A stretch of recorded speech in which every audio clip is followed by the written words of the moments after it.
Hello, everybody, and welcome back to another episode of Ekoki Otaku. Today with us, we have a very special guest. She voices Mini Yaemori in Rent a Girlfriend. Yahy in The Great Yahy Will Not Be Defeated. I gotta make a special mention to the baby, Gram Gretcher in Spy Family, of course. Funny baby. Even Maple in Skeleton Night in Another World, and honestly, the list keeps on going. So without any further ado, here is Lisette Monique Dias. Hi! Hola! that's Thank you. what Spanish will get for me.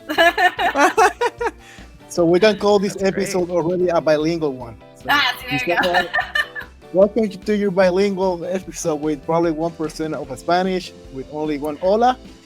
I'll speak Japanese for y'all. It's fine. Oh, there we go. Bilingual now.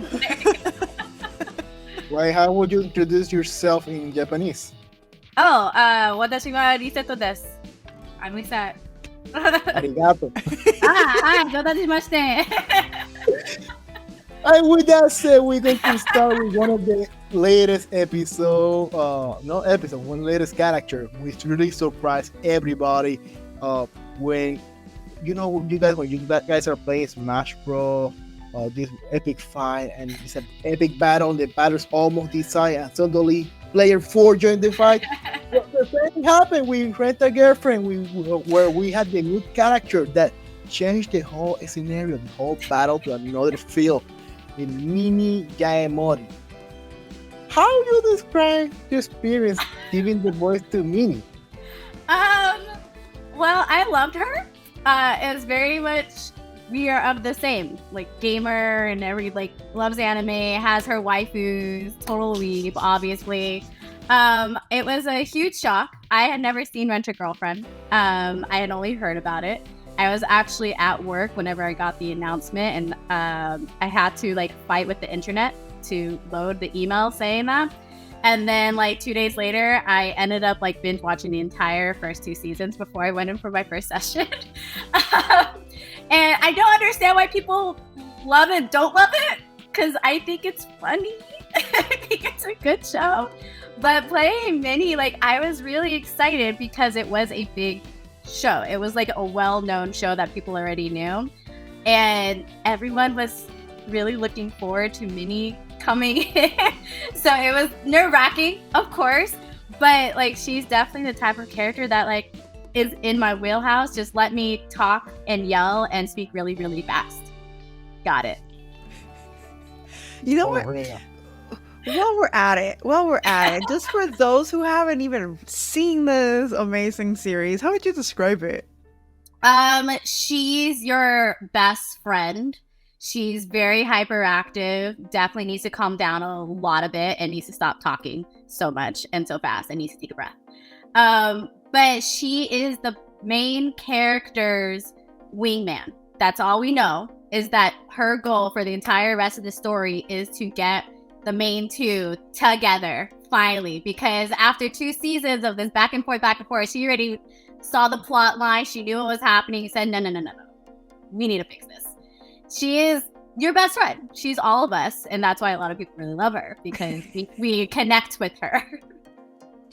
I never seen it like that before. The best wingman. Yes, she's the wingman that we just a single you need. For real. It killed me. I knew about her from the manga because I started reading. I rarely read manga. Usually go slice of life, and this one I was reading it. So I made it to her point where she showed up. And then I watched the anime too. And season 2 wrapped it up over there. And I was here dying oh my god, where's Mimi? I can't wait for her. And the first episode, she just saw one scene in the stairs of the apartment. Yeah. And she was like, dude. And she just described what happened in 2 seasons in few minutes. It's so true. I didn't describe it from her point. She described it from the point of viewers. It's very clear that you're renting this girlfriend, your ex behind you, and you're in love with her, and she's playing hard, and we were here It's wow, thank you. Literally just read the whole scene right there. And it's so good too because like one thing that we really made sure to do was to make her of like our times. So a lot of it was using current language, which was very educational for me because even though I play like video games, I play like Zelda and Pokemon. I don't do any streaming or anything like that. And so her talking about the very first time when she's in the apartment with him, and she's talking about how he should actually get a reward for all this wailing that he's done and going back and forth and all these gamer conversation while we feel like, okay, now say it convincingly, like you know what you're talking about. Okay, we got this. But it was really fun because she's just so all over the place. But her mindset, when she gets going, she's focused. She knows what she's doing. She knows the end goal is to get them together, whether or not she has to be mean about it and force them on a trip, like in 42 episodes. Which I identify with her because I'm kind of that friend that if I know you're like interested in somebody, I'm going to keep pushing. Like, hey, what's going on? Hey, I know Make this. it happen. Like relentlessly. Make it. No, without the drama. No drama. Just make it happen. You guys love each other already. And literally by episode 3, that was the thing where she tells Mizuhara, is like, you know he loves you, right? And she's like, no. She's like, no. He loves you and you love him. What are you guys doing? And that's all of us watching this show for 2 seasons. Like, what are you doing? And season 3, I feel like was one of the best seasons of the whole series so far. Even that it wrapped it up very sad with the death of Queen. I knew that was coming.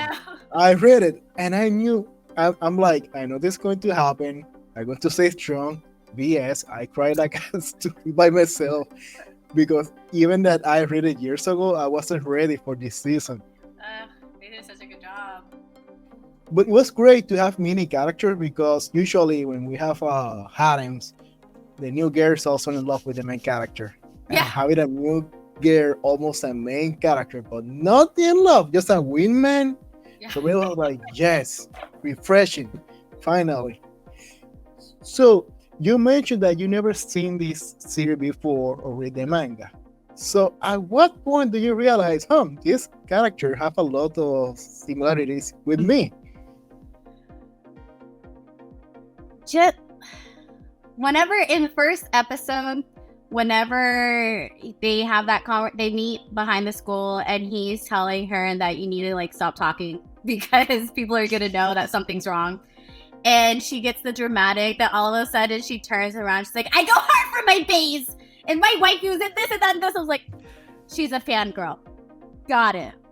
I can do that energy. I might not understand her gaming terminology. And sometimes when we were recording, we would have to look it up because none of us knew what she was talking about. But that energy, like the fact how passionate she is about certain things is like same thing. Like I get into my shows and my characters, like I am hardcore for this guy and this girl and this whatever story. And like, yeah, I can play that. Definitely. And moving to another character that she's the main character, but she's having a tough life. She used to be the Queen of Darkness, respecting her word, and suddenly she is a guy to real world as a broken world child. Short side. Talking about Jahy? Is that right? Jahy. Jahy? The great Yahy will not be defeated. Okay, Jahy. I looked at it, I was like, which one is he mentioning? I can't. I understood. I knew this character. That's my girl. The moment I saw it, I knew I screwed up. But like, I'm not bad to screw up so bad. Well, anyway, I'm jumping. A lot of people, because it's also not even an English word. Like Jahy isn't a normal name in general. So a lot of people mispronounce it. I love hearing Siri try to say its name too. But yeah, Jahy. How would you describe this series for those who haven't watched it yet? The fastest and easiest way that a lot of people have said it to me is the devil is a part-timer, but girls. That's one way. It is basically slice of life, like you said, reverse isekai. She was the demon, second in command of the demon world in her regular life, and then something happens and everybody gets reverse isekai to the regular world, and she loses all her powers, and it's just about her trying to figure out life as a normal human, even though she's not. She's a brat, and she kind of like, the whole point of the series is that she's also growing up and finding out that she doesn't need to have all this power to like have a home and have family and friends and things like that. But it is just kind of like slice of life fun. I have a lot of friends that tell me that they just like having it on in the background if they've seen it before a couple of times. That is like, it's just fun entertainment. You don't have to get super into the characters and super into the story, and then you kind of fall into it because it's so easy. It's such a like fun little thing to get into, and it's all girl power. It's like mainly female cast, which is amazing. I have to confess, I didn't see it coming when you said it's the demon. That was a part timer. Yeah, that's what everybody says. Yeah. I've never seen that. I'm here like, wait, time out. Yeah. Like, they're poor, bro, trying to survive minimum wage. I'm here like, I never seen it before. That's what everyone always told me, and I was like, have you seen Temples of Part-Timer? Nope. Well, it's just like that. Okay, cool, great. In the other world, he's a waifu, he was a husbando, and now the regular people. I'm here like, yeah, it's perfect matching. But definitely, what do you like more about this character, about Yahy? Yahy. King. That's fine. Well, she is my girl. Like, I got her. I've only been doing professional voiceover with Crunchyroll since 2022. I booked the great Jahy right off the bat, just 2 months in, and with the show, just as like she was growing and learning her throughout her journey, I was as well. So because it wasn't even just like a season, it's a full 20 episode, not 24, 20 episodes. And I had that entire journey to grow with her and to also like learn how I am as like an actual voice actor. And that it's not just a part-time thing. It's not just a side gig. It's like, no, this is what I want to do, what I enjoy doing. So I got to really grow with that character. And really, like, she's just such a fun ball of energy. And it was really cool to have her as like my first lead as like a main character, even because it was two different characters. On one end, you have her adult form, which is a voice closer to my natural voice, but she's more of a seductress. She's more powerful. And then you have on the other side, you have little Jahy, who is definitely more of my personality. Get compared all the time because I'm sure we're the same height. But she's more she's more of the gremlin that I like go towards. And so it was really interesting to get to play both sides because one was the adult form was closer to my natural voice, but I had more difficulties getting into that character.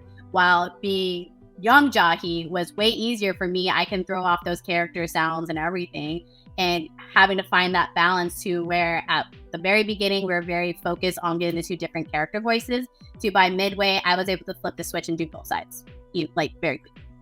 So it was a whole experience, and I still love her, and it's really cool that still to this day random people will just watch the show and send me like a DM on Twitter or whatever. It's like, I just started watching The Great Jahy and I really love it. Thank you. I was like, oh, thank you. And this one, I don't know how hard you have to work for this unique character. On the later season, Spike's family, I don't know the name of the arc of the Queen, where we have a main the cruise arc. Yeah, the cruise arc. The cruise arc. You got it. Where the main mission is to protect the mom and the baby. And who will say that the baby, Gram Gretcher, is voiced by Lisette? That was one that, so basically whenever you get asked to go in for a session, you just get an email from our coordinator saying, hey, can you come in at this time for, sometimes they'll usually say the director you're working with, they'll usually say the show, sometimes they'll say the character. If it's like a small little bit, you're going in for like 2 seconds, they won't tell you the character, you don't have a character name possibly. For this one, it was Gram Gretcher, and I was like, who is that? Because I love Spy Family. I love Spy Family. So I got so excited, and I looked it up. I was like, I have a baby. I was like, okay, at least I made it into Spy Family. So going was really fun, very easy. While I was in there, I did get to do other stuff. So like if you actually watch those, I think there's like 5 episodes. In one of the last episodes of Cruise Arc, there's the announcement for the fireworks. I'm the person that makes the announcement. There's a couple of the calls that the guy listening in on everyone's conversations. I'm one of the voices that he hears. And then I was in an episode or 2 of Dr. Stone because it was the same director at the same time. And so it's kind of one of those where, all right, preview the scene. Yep, you're gonna make baby sounds. Go cry. Okay. You do that, you're done in like 2 minutes. I was just like, so what do I do with the rest of my time that I'm supposed to be here? They just find stuff for you to do.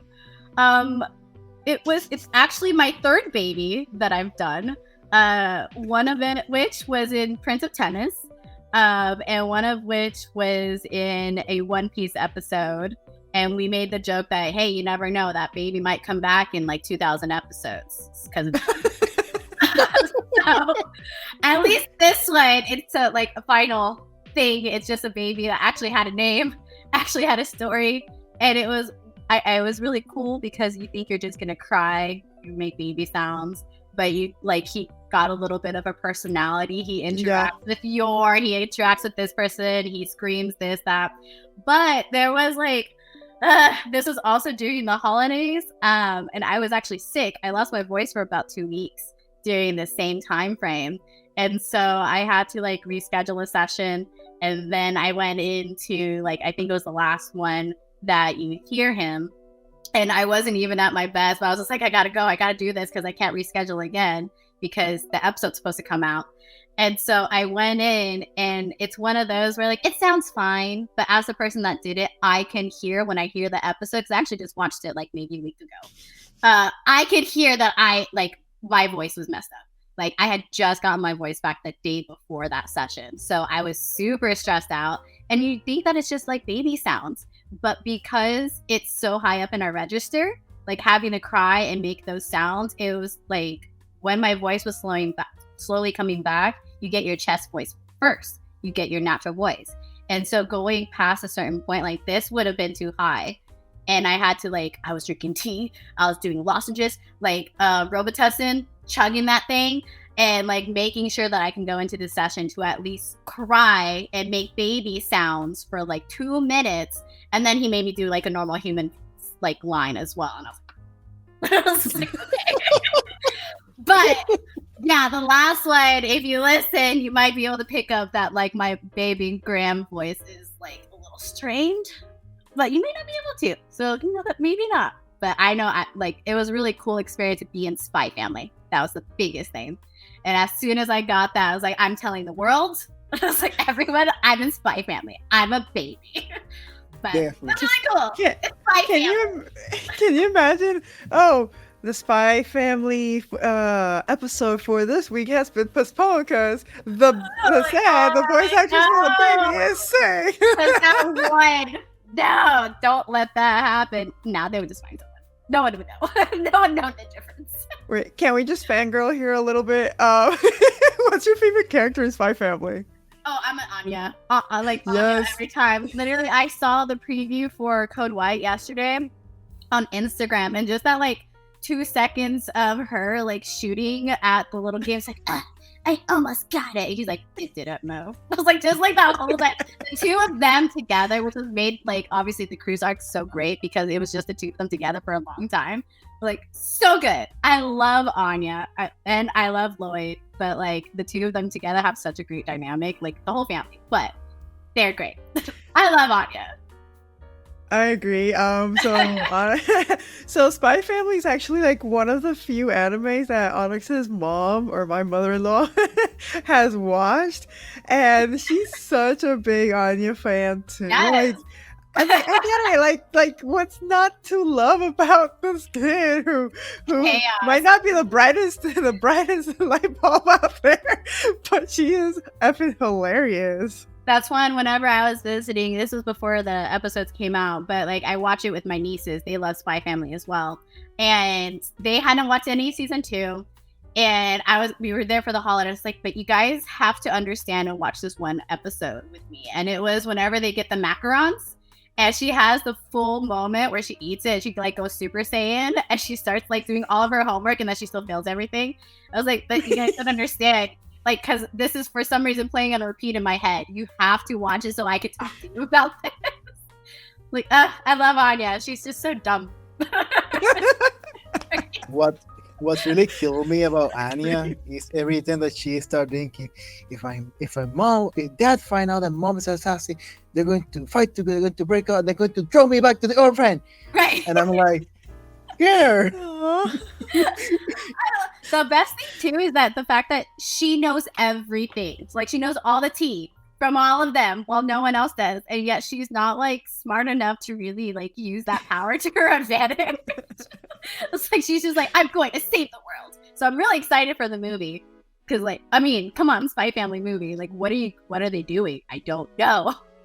I mean, I just gotta say, we gotta cut her some slack. We can't call her dumb just because she was an orphan, so she's not like she had the best education or anything. She's playing catch up. Right. She's also like 6, so it was like to be fair.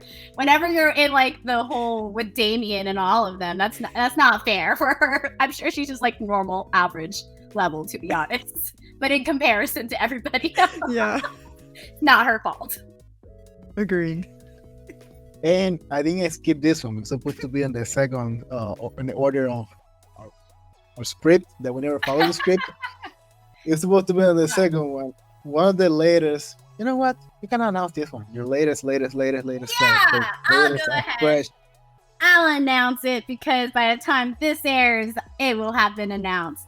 To anyone watching Sasaki and Peeps or Sasaki to Pichan, I am Lady Elsa, little, not princess, not queen, no ice powers or anything like that. She is the Duchess's daughter who, in like episode 2, spoiler alert, the dad is dead. And so she gets introduced because she might have to like take over because he's like the Viscount of the area. And so she might have to take over for the rest of the time. And then by the next episode, because she's introduced in episode 3, by episode 4, you find out actually they're all alive. And it's fine.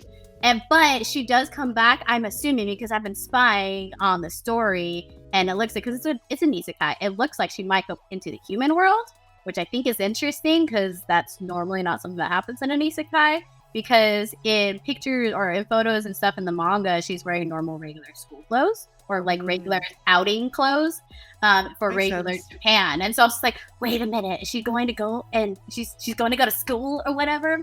But it's also really cute and weird. Like if you watch through episode 3, starting episode 3, they actually have an ending song. They haven't had it for episodes 1 and 2, and it's like this weird like paper doll like thing animation CG, and it's her with the main guy Sasaki and Peeps, and she's learning magic and she keeps messing up, but it's really cute and silly. But yeah, that's my new character that's about to be announced tomorrow from us recording right now.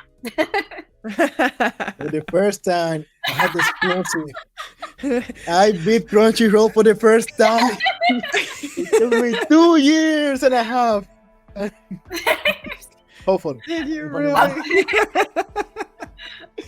But for those who haven't watched the series yet, how would you describe this series? Sasaki and Peeps. It is an isekai, good old-fashioned isekai, except that basically in episode 1, the main guy is this middle-aged man. I think they say what his age is. I don't know. 40. But he starts out with like, I want a pet. And he ends up going to the pet store and he's like, I don't have money for a dog or a cat. And this bird starts talking to him. He's like, it's so cute. And like his reaction to seeing all the animals is great. It's like how we would react. Like, it's cute. So he ends up taking it home. And it's just like chirping like normal. Then all of a sudden it starts talking. It's like, I am the sage from this town and this world. And I have all these powers and I will use you to get my powers back or whatever he says. His name is Pier Carlo is his full name. So he calls us like, oh, Pier Carlo. That's very fancy. Peeps. That's great. And so this bird is the reincarnation. So it's like a double isekai, which is weird. The bird is a reincarnation of this super powerful mage from this other world. And because he was reborn in this little bird form, he can't use his powers.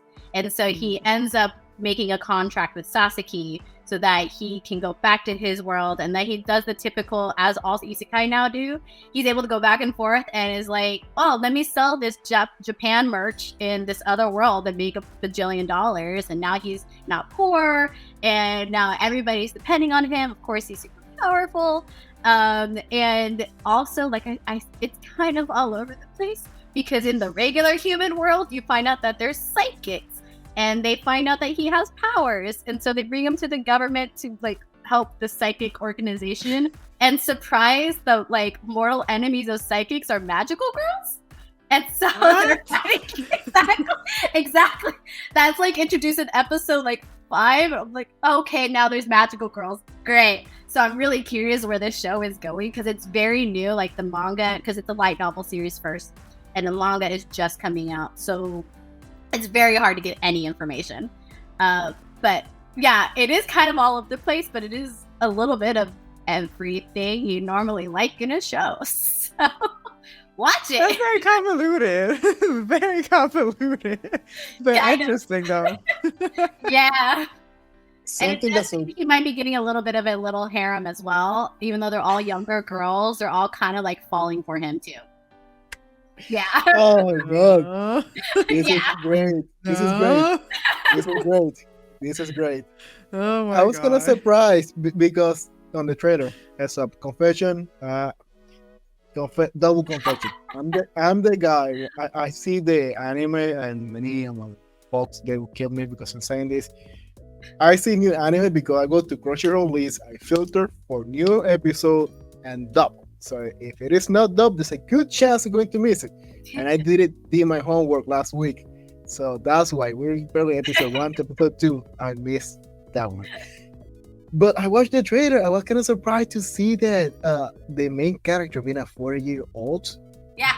They kept him as a 4-year-old. Yeah. They didn't make him younger, right? No. Like that's like the whole thing, is that like he is the typical salary man. He's kind of bored in his life, which is why he wanted a pet, like something new and fresh.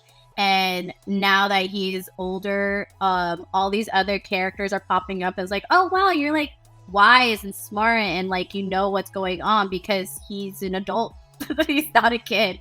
And so they're becoming more reliant on him because he knows what he's doing, what he's talking about, unlike a kid, like coming of age story kind of thing. So now I'm looking forward, because on Muchuko Tensei, we have a lot of hate people, critics, heavy critics saying, oh, I don't like it because I'm a 40-year-old guy who reincarnates as a kid now, and he's a parent as a kid. So now, like, hey guys, so now we have a 40 ranking as a 40. So He's come at saying. me, bro. Just be prepared. The first episode is like 45 minutes long. It's 48 minutes. Like they made like a full episode for episode 1. I don't know why. I mean, It's after a great thing. Shinoko, which was a lot longer than that, not That's a true. problem. I just got into that and I binged it all. And once I have money, I will be getting the manga. Such a good series. Agreed. You know what? Let's transition to Lisette. Usually we start with the origin of Lisette, but let me start with your origin on anime, because I see you're a big fan of anime. So how did you end up with it as a fan of anime culture? I've always been. So my dad is actually a comic nerd himself. He grew up in the 80s collecting comics and everything like that. And like nerd culture is not a huge jump from my family. So I grew up watching stuff at like 4 o'clock in the morning on Adult Swim, like most people my age. And then I was also of the age of like, they had anime on demand where they had them weekly before streaming services, and you would watch the episodes in dub when they would come out. I started going to conventions in 2005. I was like 12 years old. My sister and I would go because my dad lives in California, and he was like in military, like he was in army, and so he needed stuff for us to do. And he happened to see a bus that said Anime Expo, and he's like, "This is the stuff you guys watch, right?" And from that point on, every summer we would go. It was always 4th of July weekend. It's a 4-day convention, and he would drop us off in the morning, pick us up at night. And like, because I was going to conventions by like 5th grade, when I would go back to school, I was the coolest kid because I knew all the stuff that was coming and I knew all the shows. But no, I've always been into anime. I was collecting manga when I was in the 3rd grade and sharing them with friends to read. And then I kind of learned I was always going to be a vet. And then I learned that voice acting was a thing around the same age. So I was like around 13 years old. And Anime Expo at the time also had little competitions where they had AX Idol, where you could either compete as a singer or as a voice actor. And my sister and I were going to do it. And then they kind of got rid of the competition by the time I was old enough. But that was kind of around the time that I started thinking, I was like, oh, this is something that's really cool that I might be interested in. And then come junior year of high school, I was in my first play, and it was Alice in Wonderland. And I just so happened to get cast because I went in for moral support for a friend who was auditioning, and they needed an extra person to read this line for this character. And I got cast as that character, and my friend did not get cast. And so to this day, I feel slightly guilty, but I'm the one who stuck out as an actor. She did not. So I will say, that was when the bug kind of started, like it hit me. And from that point on, Poor memory. Literally though, one of these days, if I ever run into her, I'm going to tell her that this is always a part of my origin story. I always tell people, it's like, I'm so sorry you did not get cast because you were the one that wanted to audition for the show. But from that point on, I kind of like senior year, kind of sort of, I always say it too, is like I came out to my mom because I was the good student. I was the one that they all thought, I guess, was going to be a doctor or a lawyer or this. And I ended up going for theater. And my mom was at my house or at my school the next day, talked to my counselor and the theater teachers. And was like, well, now she all of a sudden wants to do this and and so I went to school for theater. And then after, it was actually funny because a lot of people today are posting about Funimation's announcement that Funimation will be closing their app in like a couple weeks. It's officially Crunchyroll. Funimation will not exist. So a lot of people have been like posting their photos and things like that. In summer of 2015 was the very first time that I actually went to Funimation for like one of their last open calls that they had. And it was one of those because I had also taken a class with Sunny Straight. And he had said he would refer me if I wanted to. But that same summer, I also got accepted to the Disney College program.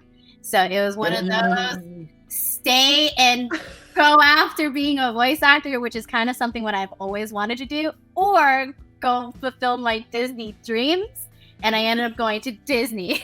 So it's kind of one of those throughout those years, because I was in 2015. I was still going to conventions. I was still taking classes online and still kind of networking and things. So that when I came back in 2020, I was taking classes in 2021.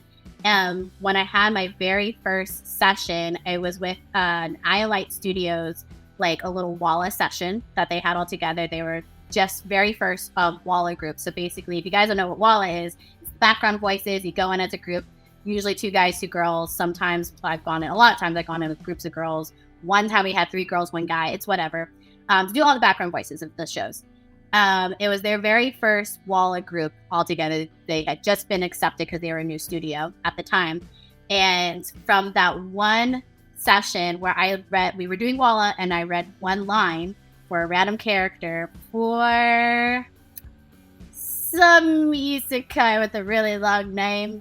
The Demon Lord is reborn as a typical nobody, something like that. From that one line, I got booked for Even from Skeleton Knight in Another World. So that was like my very first session, booked my very first reoccurring named character, and she showed up for a couple episodes. And she has a manga for the rest of the series, which most likely if they come back, she wouldn't even show up until like season 3. But she has this whole thing. She's like Caitlin Glass's like sister, which I was like, oh, I'm playing up Caitlin Glass. That's so cool. But then from there, 2 months later, I got the great Jahy, and I've been fortunate enough that I've continued to book. Like I haven't gone a season that I haven't been cast in something, and it's been less than 2 years, which that usually never happens. But I've been fortunate enough that it's continued to happen for me. That's my origin story. Yeah, I'm a full-on weeb through and through. and everything happened with a friend that we went for moral support, and I got the role, and she didn't get it. Yeah, from that one thing. One of these days, I'll find her and I'll be like, "You're the reason why I started acting." And she will say, "That's the reason why. You're the reason why I'm not act." Wow. I know. Yeah, I'm so sorry. So, by the way, which college program? California or Florida? Florida. I worked at both, but I did do the college program over in Florida. At the same time, I worked at Universal Studios. I worked for SeaWorld San Antonio. I worked for Six Flags Over Texas here in Arlington. I've kind of run the gamut of theme parks. What'd you do while you were in the program? I worked in attractions. I was over in Fantasyland and the Philharmonic Complex. It's like my home.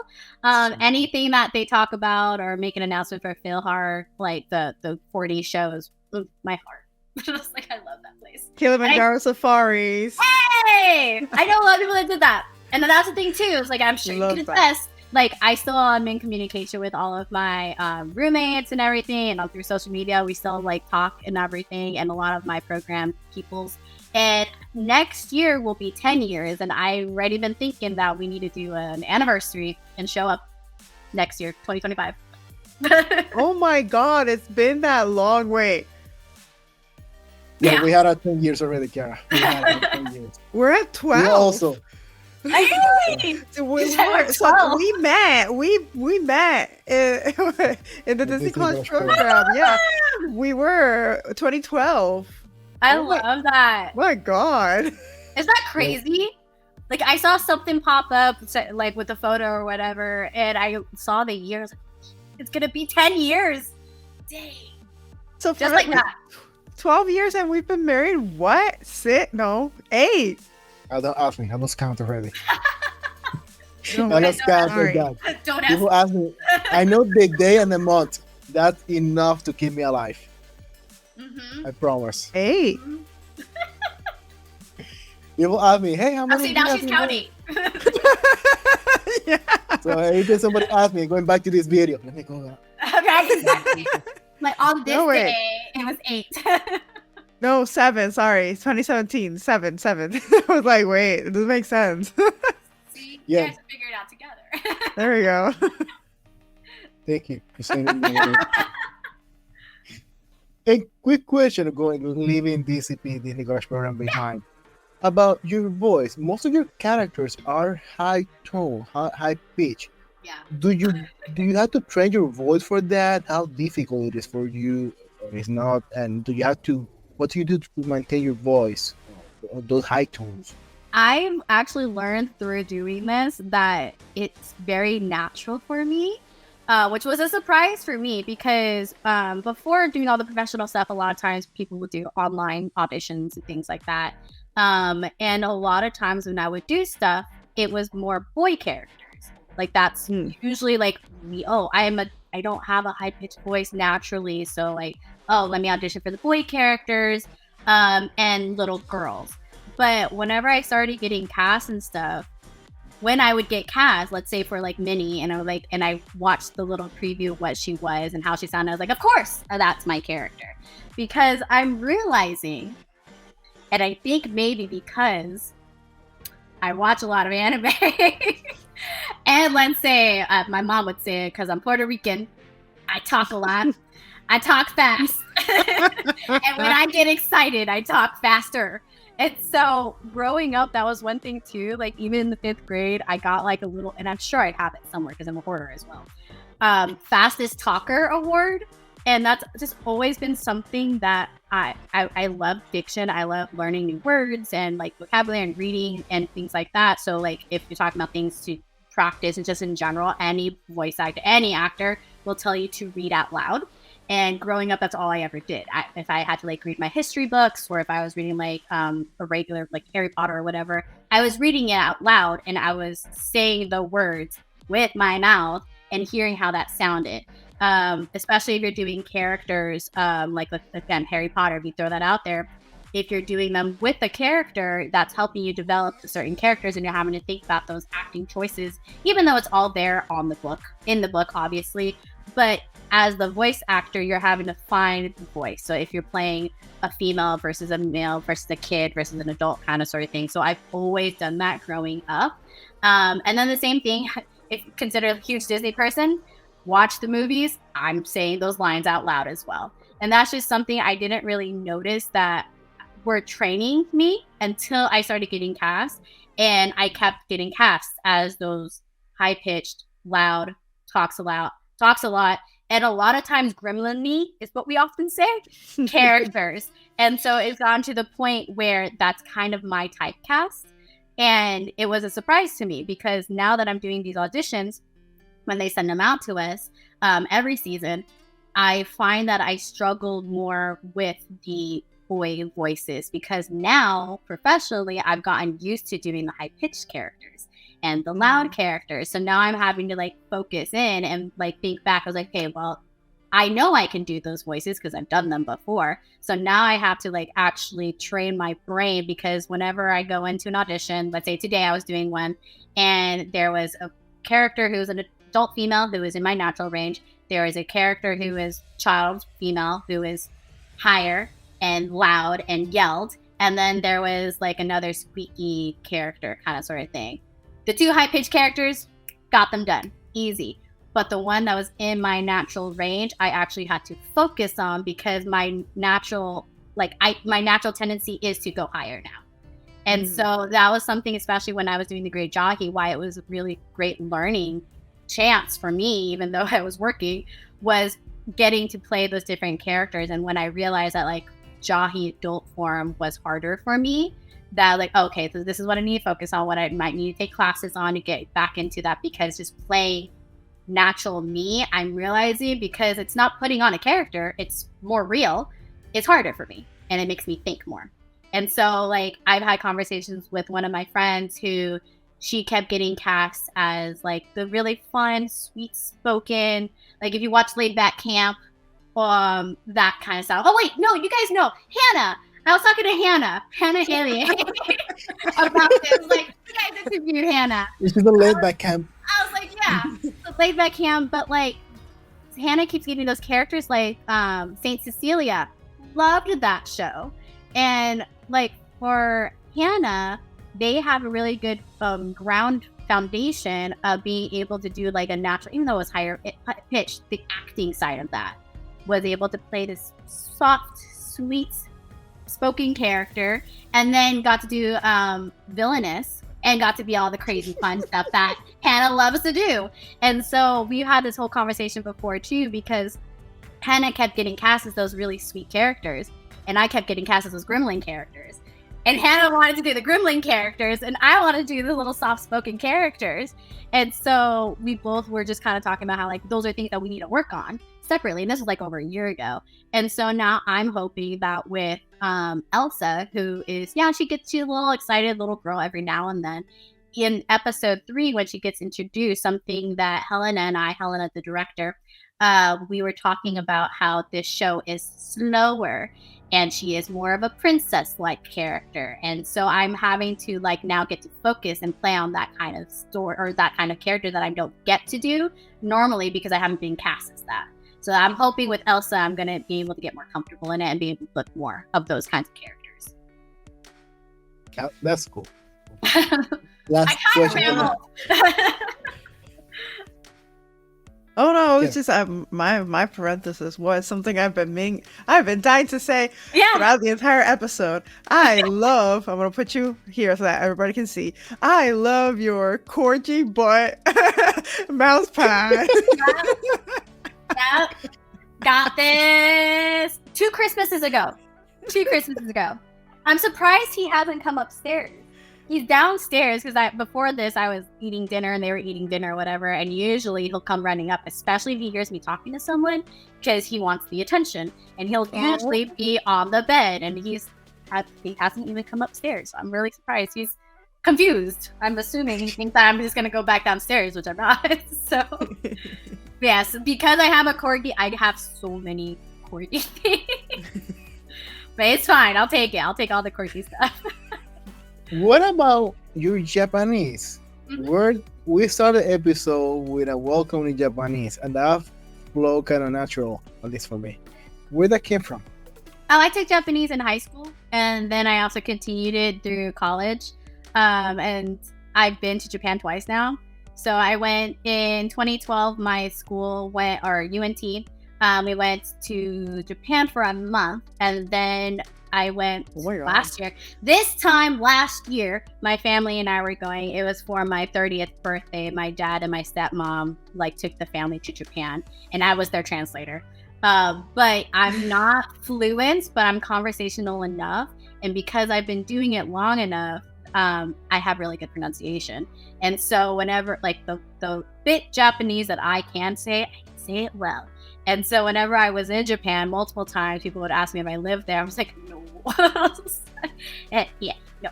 But I'm really proud. Actually, recently I've been thinking, because I've been watching a lot of shows that have been subbed.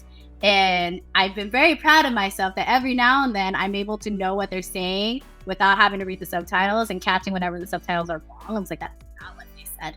And then it really does help too whenever you're doing voiceover, because you can also find those intentions. There's a couple of times, let's say if one of our directors and voice actor, Natalie Rose Hoover, is fluent in Japanese.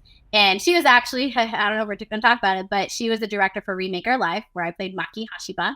And because she's fluent in Japanese, there would be a lot of times where she would sit there and be like, that's not what they said. She would change it to what they actually said. And we would see, because sometimes while you're reading, whatever the translators or the script writers made might not fit the actual lip flap that we're working for. And so you have to make changes right then and there. And so she would listen to what they're saying. We would try it. And she's like, well, let's try what they actually said. And sometimes that would work a lot better. But it was really cool to sit there whenever I'm with directors that don't speak Japanese, and they change it to the Japanese, and what they said, I was like, I knew that. I knew what they said. Just saying.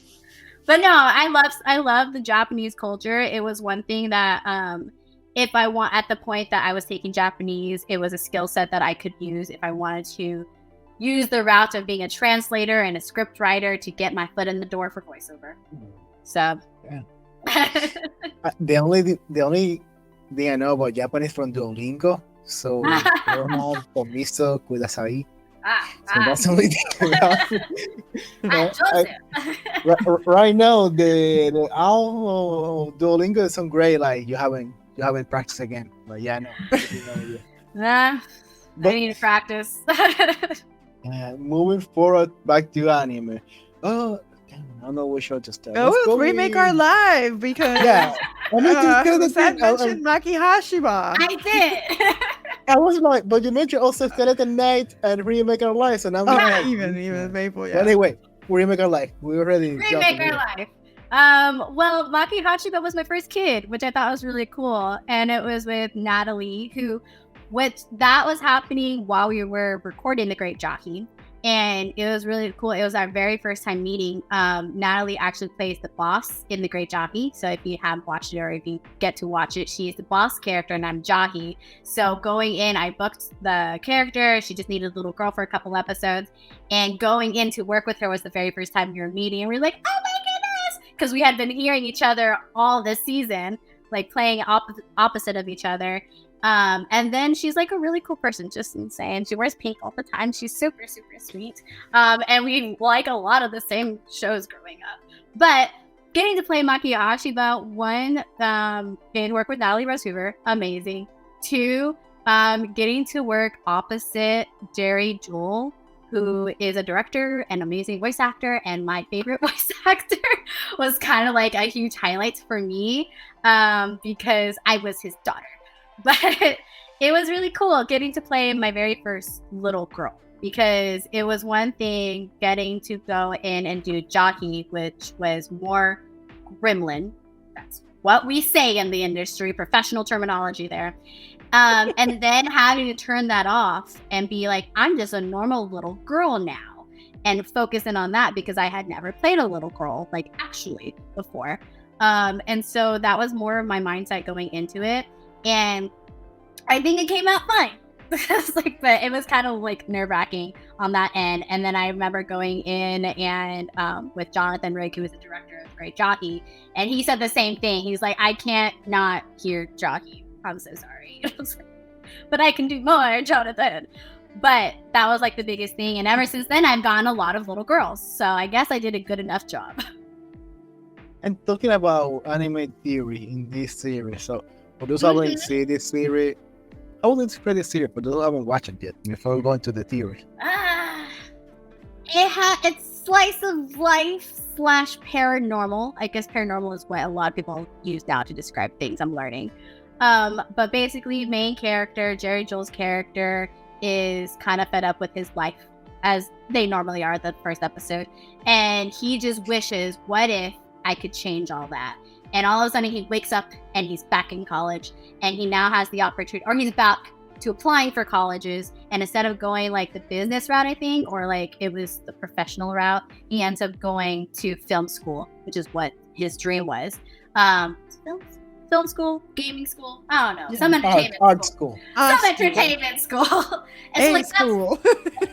school. He ends up like following his dream. Of course, girls fall in love with him and all this good stuff. And then as the episodes progress, all of a sudden he wakes up again and he's like several years into the future, and all of a sudden he has a kid and he has his wife. The girl he's had a crush on this entire season is now his wife, and he's like, this is great. But as he, like, spoiler, near the end, whenever he's in this future and he thinks like, okay, cool, this is the life that I've been wanting all this time, he realizes that by jumping back in time, he may have ruined everybody else's lives by changing it. And because the people that he once looked up to in his original timeline now no longer are artists or do the thing that they wanted to do all this time. And so then he starts thinking, well, maybe I could go back and change it again. And that has like this whole thing in the last episode where he's like, do you want to do it? If you do, you won't have this feature anymore. And if you don't, it's going to stay like this forever. And then series ends and you don't know where it's going, kind of sort of thing. And it wasn't popular enough that who knows if there's going to be a season 2.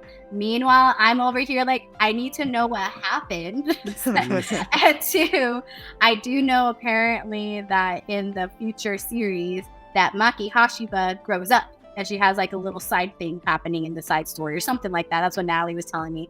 And she was telling us like, if it comes back, you get to be Maki Hashiba all grown up. I was like, you can come back so I could play Maki Hashiba all grown up, please, and thank you. But it was a really good show. Like, I remember watching it and crying, and it had to do with the entertainment industry, so obviously it hit close to home, but it's just a really good show.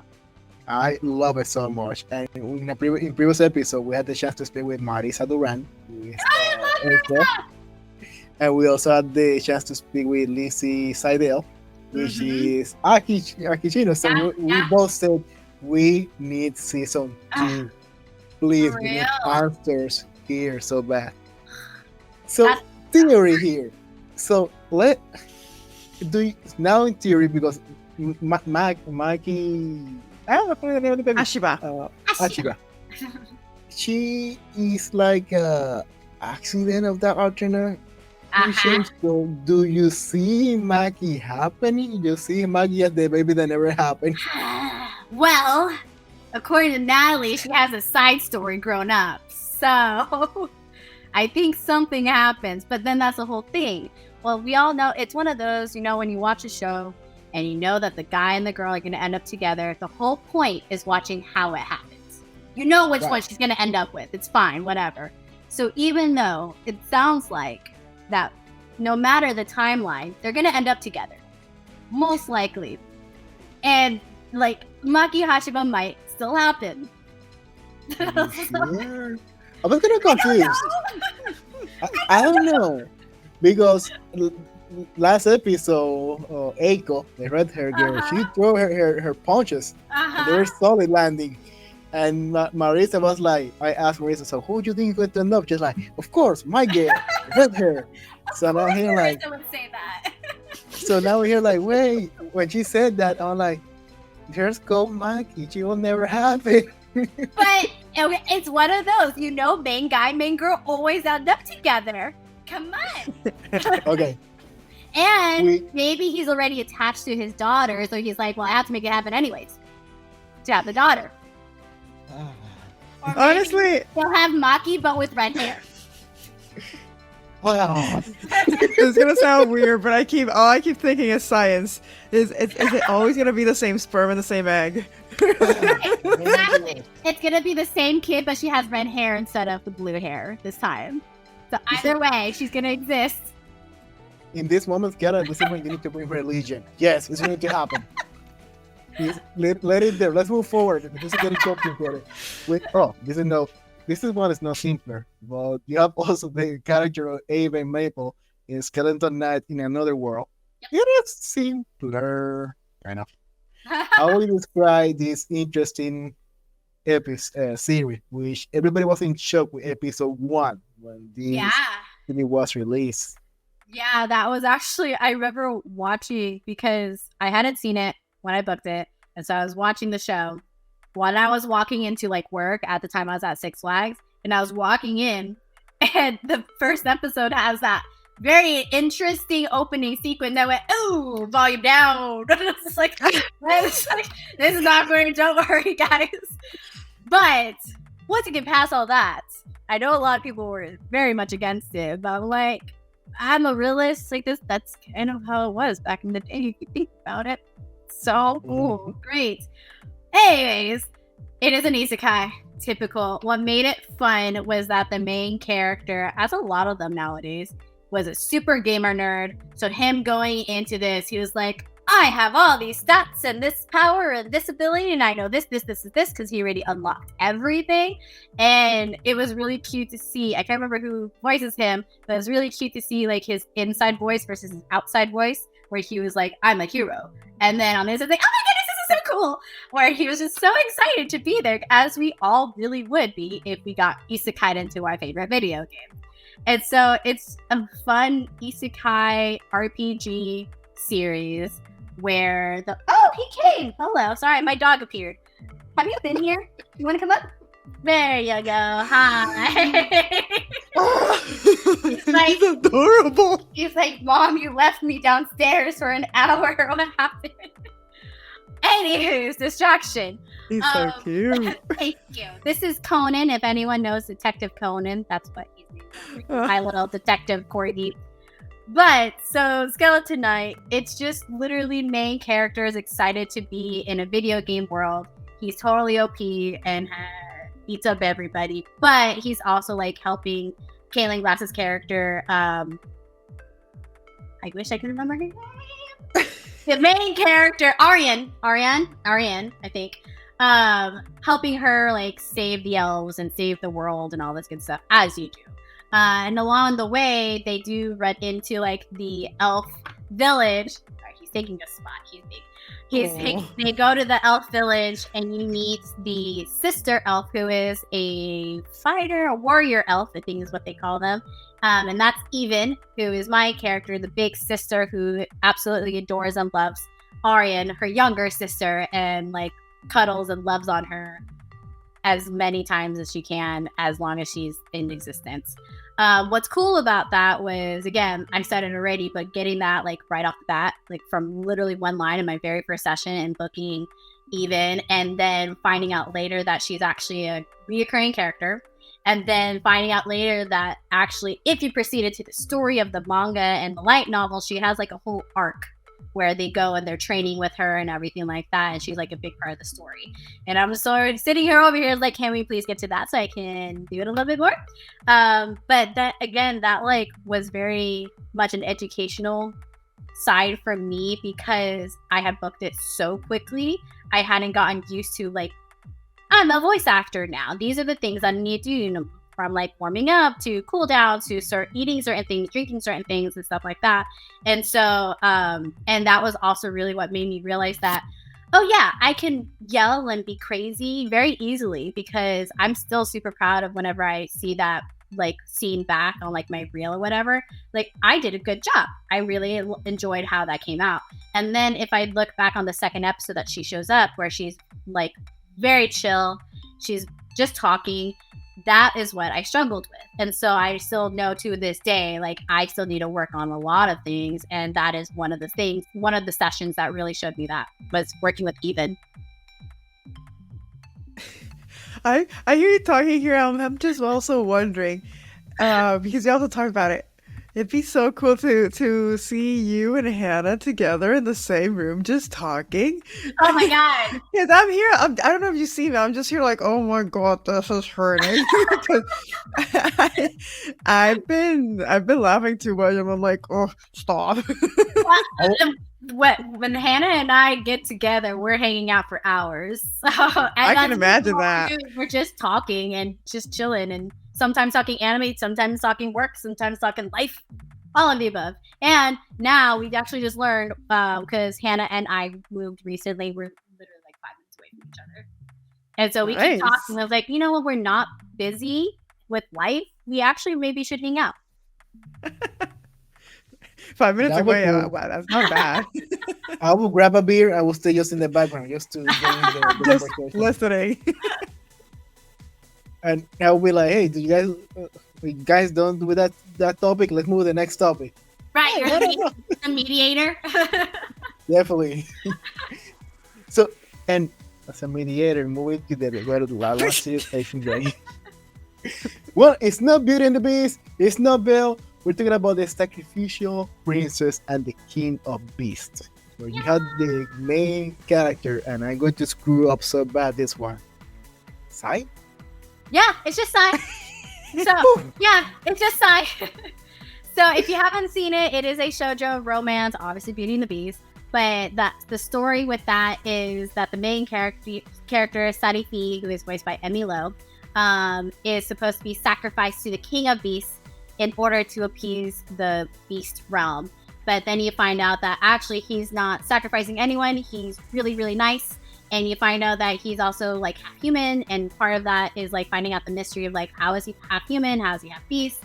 And then by end of episode 1, he says, Sarifi's going to be my new wife. So she's going to live here amongst the beasts from now. And it's about her new life in the beast realm.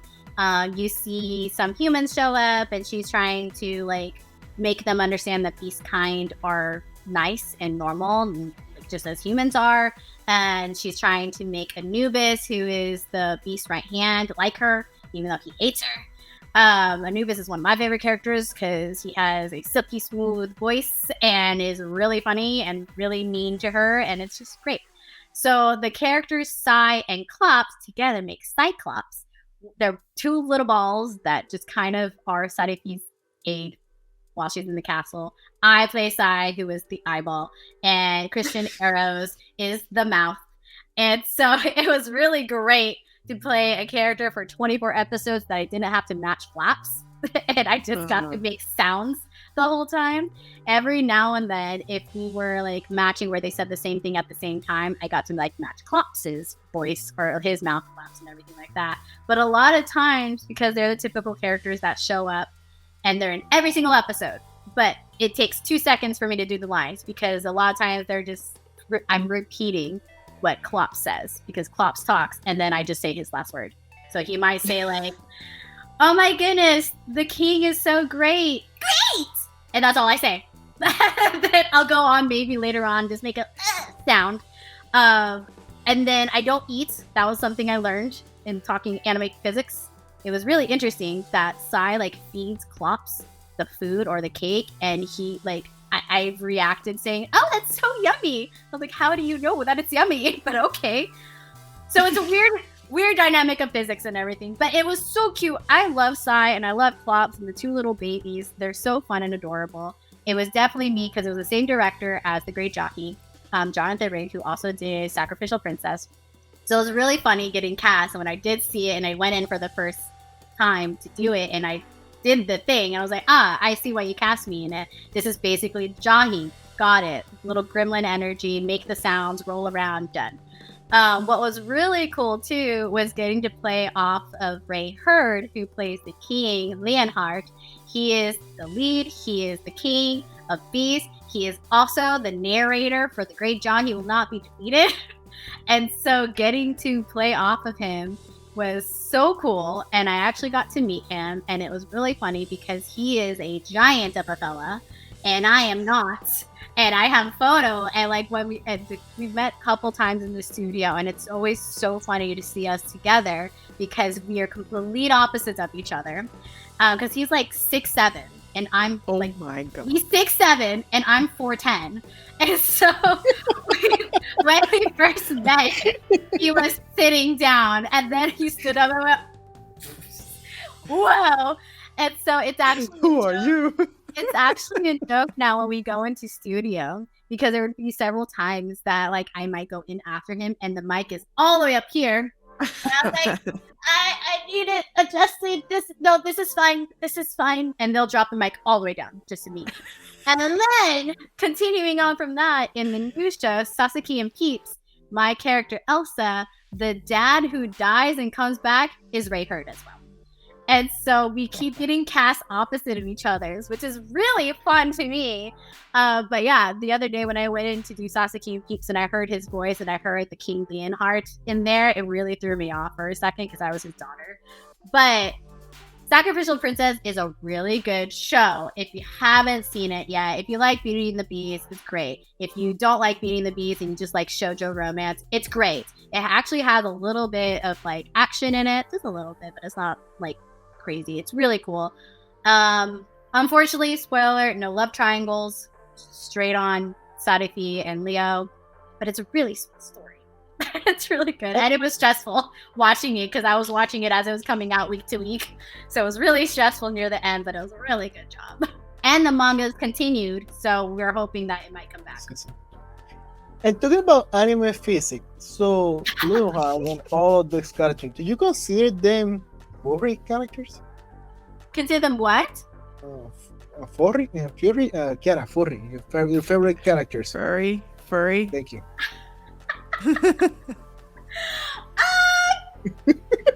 No.